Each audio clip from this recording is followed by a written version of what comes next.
of 1 minute. Start with 1 minute and then.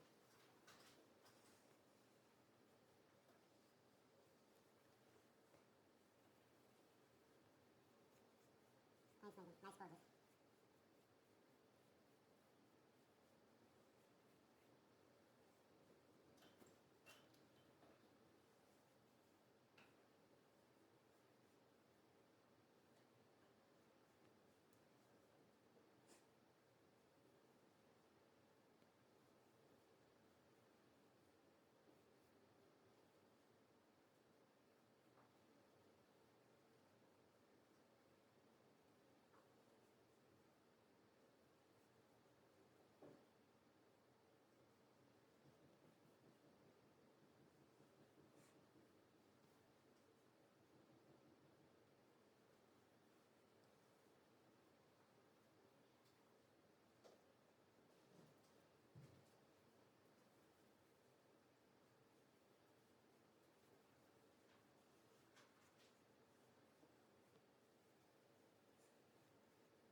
Okay, everybody.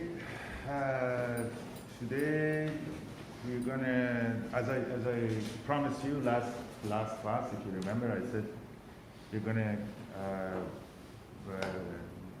start a new period of our exploration this semester that we want to learn how to draw from the imagination. So far, what we have been doing was this, that we started with this notion that don't copy. Try to analyze, right? We discussed many issues around that, and also I gave you lots of assignments that you just couldn't copy. And by copy, I mean drawing what you see. By copy, I mean drawing passive. Again, this is not a crime against humanity if you copy.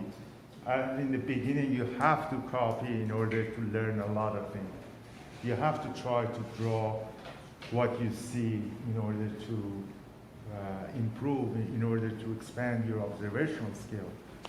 But at some point, you realize that drawing is not about drawing what you see. Drawing is something else. What you see is just effort for drawing what you see is just the beginning. It's beginner level. When you get better, you start thinking of something else. That the purpose of drawing is creating something new, something different, something beyond what you see, something that no one else can see. We are looking at the same thing, but we see it differently, and you see it in your own unique way, and you can emphasize on things that no one does. That's why we have great artists. The great artists are the one that sees things and can show it to everyone that no one else can do it, right? Then the purpose of drawing is about that. And when it comes to animation, the purpose of drawing is not observational at all. It's not passive drawing at all. It's always active, creative, creating something from nothing. Basically, animation is like that. You are creative all the time, all the way through the production of animation. There's an idea, someone write it, and then you have to visualize it, and then start moving it around, give that to that imaginary character personality and all that, and you need a great drawing ability to create. This is the purpose of drawing for animation. Then that's why classical field drawing is good for that. This is the only one that is good for animation, right?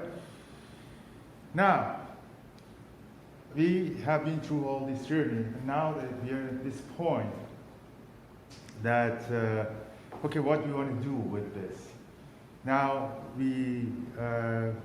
hopefully we know how to draw from imagination, not passive drawing, but active drawing. What we want to do with that? Regarding life drawing, we know what we're going to do with this in animation. In your grad show, I look at your design work. When I want to judge my course, let's see how life drawing was good or bad. I don't look at your life drawing. I look at your design work and see how you design it, how you can create things from your imagination. That's not my point. My point is now in life drawing, what we want to do from now on. I think we have to focus on two things. One is continuing drawing from the imagination and trying to learn that and focus on some anatomy and some build-up. We're going to work on that again.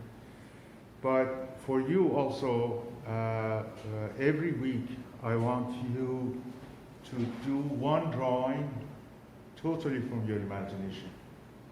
I mean, you can use references. That from imagination doesn't mean that you lock yourself in a room alone and then you start thinking of your imagination. That's not how the imagination works. You can consult with a lot of pictures, a lot of, especially your figure drawing, anatomy book, and all that, but create everything from your head. One pose, and spend half hour on it. Then every week I want to see 1 half hour pose that you draw. And don't go for complicated poses, don't go for weird poses. Start with very, simple, the kind of poses that we have. And start with standing one. Don't go for sitting one. Let's learn that, and then you can go for weird poses as well. But I really recommend you start with standing poses and spend half hour and show it to me next week. From now on, every week, I want you to do one drawing from your imagination.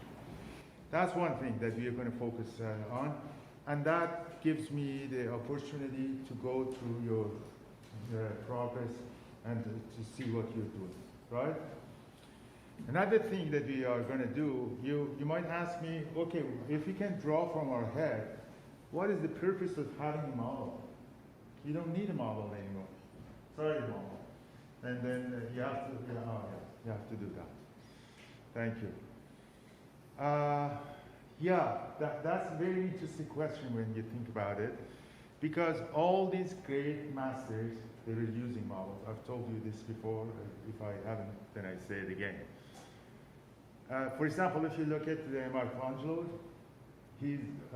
for every commission that he had, the big paintings are on the wall or anywhere, for every figure, every character in the painting, he asked the model to hold the same pose, and he draws that very carefully, and then he uses that as a reference for his painting, for his commission. And for your information, the drawing of Michelangelo on the paper is 1,000,000 times better than the final commission on the wall. I don't know why. His students were doing that, his people who were helping him were doing that, or he himself was doing it, I don't know. But I can see that drawing is so powerful and so beautiful. For example, a good example of that atlas that the guy is holding something very famous, probably the most beautiful drawing in history, but when he goes on the commission, it's very different. Then, I want to conclude, drawing from the model is necessary. You need that. You need that for what? You need it for what? You need it for getting inspired. If you know the anatomy very well, let's say, from by heart and from your imagination, still, you have to know that, first of all, anatomy is not a general thing. There are general aspects about anatomy, but every body is different. Even your own body, the right side is different than the left side. Every muscle in different person is slightly different. One, and two, in different position, they act differently.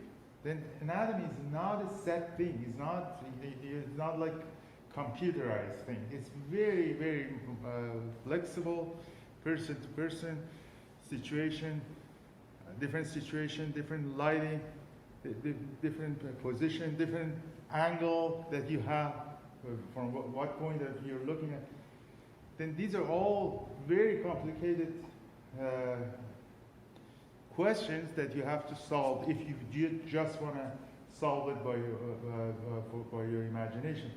Then you need a reference. You need to consult with the reality.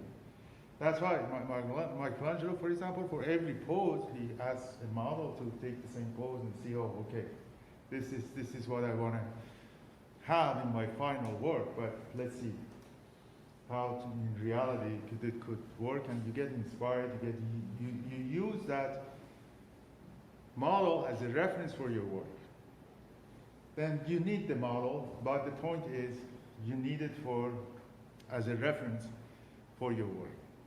Question is, what does that mean, using as a reference, right? And that starts a new journey for us. I call it pushing the pose. You use the model, you use the pose, but you push the pose. You're not copying it. You're enhancing it. You're making it something even more interesting than what it is there. And this pushing the pose could be many different things. For example, you can push the weight. You can push the balance. You can push the movement in the pose.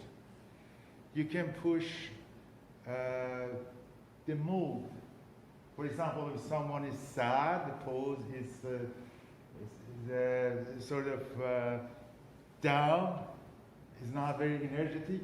You can push that. If the pose is energetic, you can again push that, make it more energetic. You know, you can push composition. What composition you have, you can push that. You can push anything. You can push expression. For example, the model or the pose is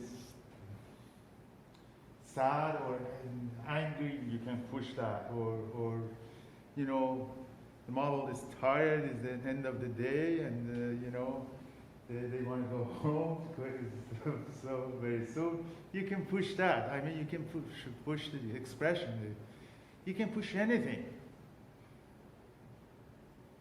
This is how you use the model or the pose as a reference for your drawing. Are you with me there? Does it make sense? This is the new journey for us. Pushing the pose. Again, maybe this is not a good phrase or not explaining the phrase. Someone help me. Right? English is not my thing, right? Maybe there is better way to say it. But and when you look at that way, every good drawing, every drawing from someone who can draw, not even master, but especially the masters, look at them. Every drawing, there is no exception, is pushed. It's not real. It's not a copy of reality. A copy of reality is bad. It's dead drawing. Always push. Something is pushed. I'll in next semester, I think, at some part of the course, I'm going to show you some master of drawing, and then we will get back to this discussion. I'll show you how they're pushing everything. Maybe this semester I will do that. I'm not sure. But at some point I'm going to go through some, maybe this semester, go through some drawings of masters and show you how, for example, Michelangelo is doing this. What kind of problem is dealing with, right? And now we're going to try that. Then we have two parallel sort of duties to achieve, to do in order to achieve drawing from your imagination. One is the drawing from your head, every week one drawing, that you do it outside of class, but show it to me and you go through them. That's one. Another one we started today is pushing the pose. And you're going to go through all these different aspects. You're going to talk about how to push the weight and balance. we're going to talk about anatomy, how to push anatomy. And then another thing that you can push is anatomy. You can push every single muscle. But the trick is how much to push and how to push. Because when you push, 90% of the time you get it wrong and you create something worse than what it is. It needs a lot of practice to know and to learn how to push and how much to push and what to push, right? But we're gonna working on the pushing one. Today I'm not gonna start any specific. I have given you the idea, and I want you to explore the idea and start thinking of pushing different things, and start thinking of using the model as your reference, not copy. Right? Does it make sense? Let's explore that as a whole. I mean the idea of pushing, and next week you start breaking it down. I mean one by one, and working on different aspects of pushing the pose. How's that? Good? Okay, then now let's start drawing. I think 5 minutes probably is good. Yeah, you can sit and draw. Yeah, 5 minutes is good, and you can use the pushing one.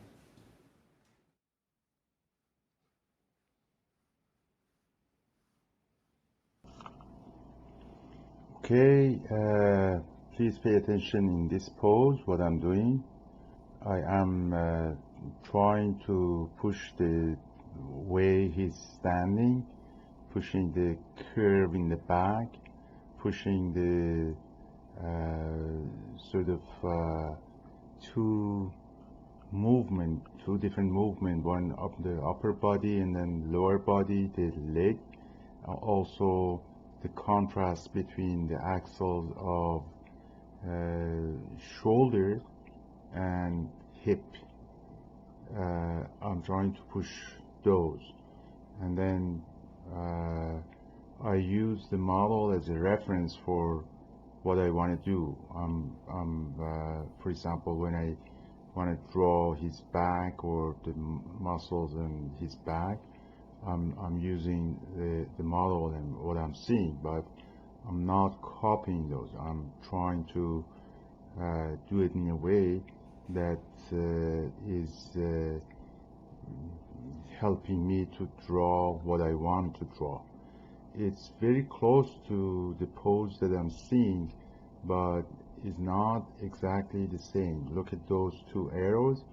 Look at the axle of hip and shoulders that I have pushed, and I'm keep doing that while I'm using the model as a reference for my drawing.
way more than 5 minutes.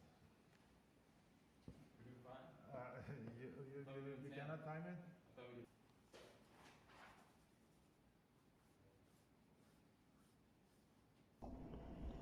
The previous pose was way longer than 5 minutes, but in the new pose, what I'm seeing is that he's sitting, and he's very solid, and I'm trying to push that weight on the stool, and also the movement in his back, that he's leaning forward and the hip is coming towards us, very solid and strong.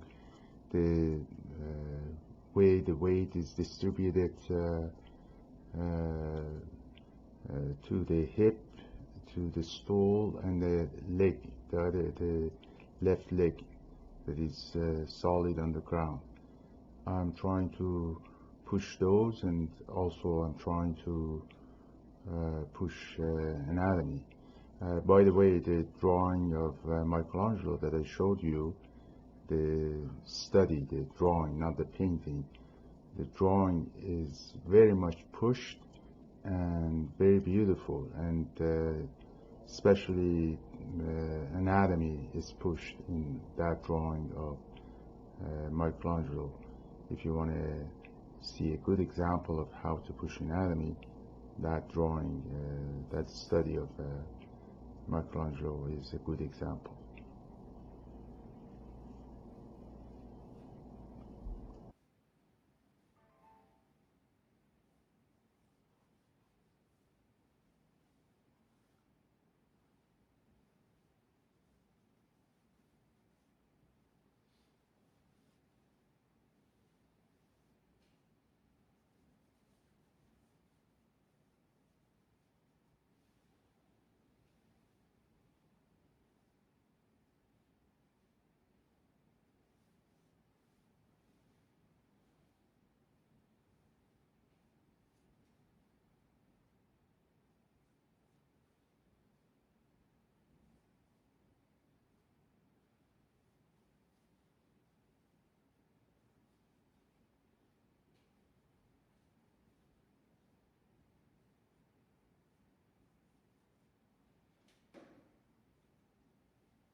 Let's start, but before I start drawing, I want to see if you have anything to say regarding pushing. Did you start pushing or try to push the pose? You tried a little bit. What is your observation? What do you think? That's hard to do. Yeah, it takes a while before you learn how to push. Don't get disappointed if you push and then you realize that it's not working. Not every pushing is going to work. You have to learn which way to push. And that's what we're going to work on. Next week we start with pushing the weight and balance, which is very important. But for now, I want you to experience you know, a good tip for pushing is go for your feeling. Draw with your heart. Again, if you remember, we have been talking about this a lot. This is my opinion. I think you draw with your heart. You draw with your feeling. Let your feeling decide. But you have to train your feeling at the same time. I mean, the science, the understanding, the anatomy, everything that you know, all the tricks that you learn, these are all very important, but let your feeling decide. That's my tip, but I have to go through every aspect of pushing one by one, and we start with balance and weight next week. But for now, again, you try to explore and get ready for next class. Have a taste for pushing, and also don't forget the one drawing from your head for next week, plus the 2 hours of homework for those who are in class. Those who are not in class, 4 hours of drawing every week. Okay? Then let's start with 5 minutes.